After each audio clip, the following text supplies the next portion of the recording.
Bienvenue dans ce nouveau Zap. Qu'est-ce qui s'est passé cette semaine? Encore du tragique, mais encore de l'insolite, encore du comique, et des gens.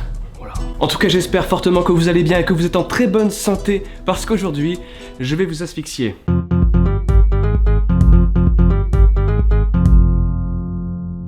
Avant de faire cela, nous allons parler de la maltraitance animalière. Rends-moi mon œil, espèce de bâtard. Non, pas celle-là, une autre. Lors du dernier salon de l'agriculture, un journaliste a interviewé le ministre, lui-même, le ministre de l'Agriculture, au sujet d'un abominable abattoir situé en Dordogne. Au début de l'interview, le ministre est calme, il répond gentiment à toutes les questions. Il y a là, aux milliers de personnes, leur production, de positiver l'agriculture. Et c'est un très très bon salon. Je suis un homme amical, t'as vu? Et le ton change quand il aborde justement le sujet de cet abattoir. Assez direct, vous allez voir son comportement changer instantanément. Je voulais revenir avec vous sur l'abattoir de Sobval en Dordogne. Vous avez déclaré le 23 février. J'ai fait déjà une... Il y a des mails internes qui prouvent le contraire de ce que vous avez dit. Un communiqué, merci. Il y a des mails internes qui prouvent le contraire de ce que vous avez dit. Je vais communiquer. Mes gardes du corps, venez autour de moi, faut que je me casse d'ici. Un petit peu ce qui se passe dans sa tête à ce moment-là. Regardez bien son regard, il essaye de fuir la situation. Quel est l'effroyable secret que tu caches? Mais lâchez-moi, sale nazi! Mais qui prennent de la jubamine! Il tente d'esquiver le sujet, la tension monte, et... Le plantage. Sur votre double langage. Je n'ai pas de langage. C'est un méchant, toi. Il est méchant. Il est pas gentil, le monsieur. Oui, bonjour. Venez, non mais écoutez-moi, je n'ai pas de double langage, tenez. Mais vous me le mettez devant la bouche, je n'ai pas de double langage. Elle essaye de se rattraper avec le baratin habituel des sodomies des politiques. Simplement Arracher le micro. Je ne vais pas arracher le micro. Je n'ai pas arraché le micro. Je n'ai pas de double langage. Tu mens! Il ment! Le 23 février, vous n'étiez pas au courant qu'il y avait des infractions dans cet abattoir? On a tous vu ton vrai visage. Et c'est pas n'importe qui, c'est le ministre, je rappelle, de l'Agriculture. Et ouais, le nôtre, rien qu'à nous.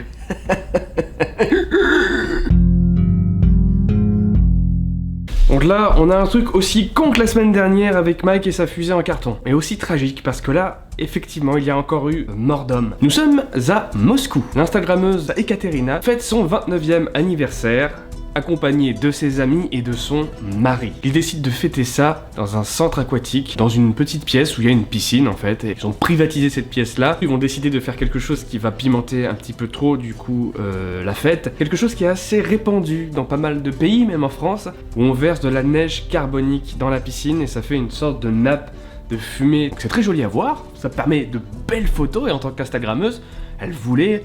pour son 29e anniversaire, marquer le coup quoi. Il y a plein qui le font sans forcément en être malade, mais là, c'est une pièce fermée, la piscine est petite et la quantité de neige carbonique qu'ils ont prévue est beaucoup trop importante. Ils vont verser 25 kg de neige carbonique.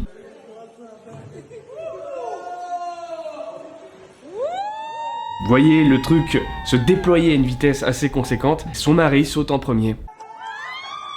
Il est mort. Suivi d'un autre ami. Il est mort. Et de 2 autres personnes. Les 25 kg de glace carbonique ont fait 4 morts ce jour-là. Et ce qui est le plus tragique, c'est qu'en plus de laisser une femme endeuillée de 29 ans, ils avaient avec Ekaterina 2 enfants. C'est l'une des morts les plus nulles du monde, quoi. Et dans la pièce, à aucun moment il y en a un qui dit Ça gonfle pas mal là, non, je sauterais pas dedans moi si j'étais toi. Bon bah trop tard. la pièce est très petite. Donc encore une fois, c'est idiot, mais ça reste tragique. Tiens, en parlant de gros idiots. Je vais mettre neige carbonique dans rivière pour bien tuer animaux. Mettez pouce bleu les moutons. J'espère que dans ce malheur, cette vidéo servira de témoin d'alerte pour que personne ne reproduise ça. Insolite, nous partons en Équateur, dans le centre pénitentiaire de Touri, où des pluies diluviennes ont marqué leur arrivée. Dans la cour de la prison, l'eau commence à monter, et là les prisonniers, une petite idée. Obstruer les bouches d'égout et ouvrir les vannes à incendie. La cour de la prison s'est transformée très rapidement en piscine olympique.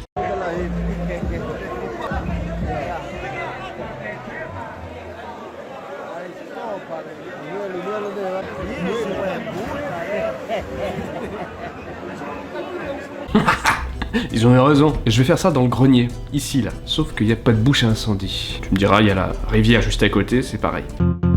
Bon bah maintenant que le week-end touche à sa fin, il est peut-être un petit peu trop tard pour vous dire de faire attention, d'être vigilant sur la route. Donc je vous dis faites attention pour le week-end prochain, ça vous évitera de finir comme ce russe. Oui, c'est normal en Russie, tout ça. Passa, mec!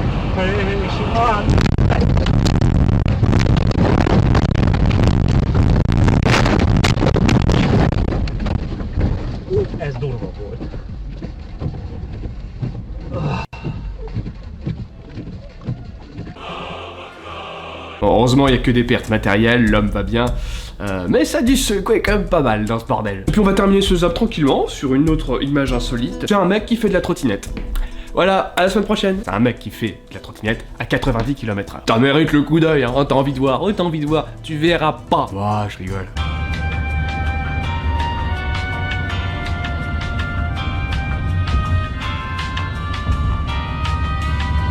Bon, bah, j'espère que vous passerez une bonne semaine et qu'on aura de moins mauvaises nouvelles que celle-ci, mais qu'on pourra quand même rigoler. Abonnez-toi!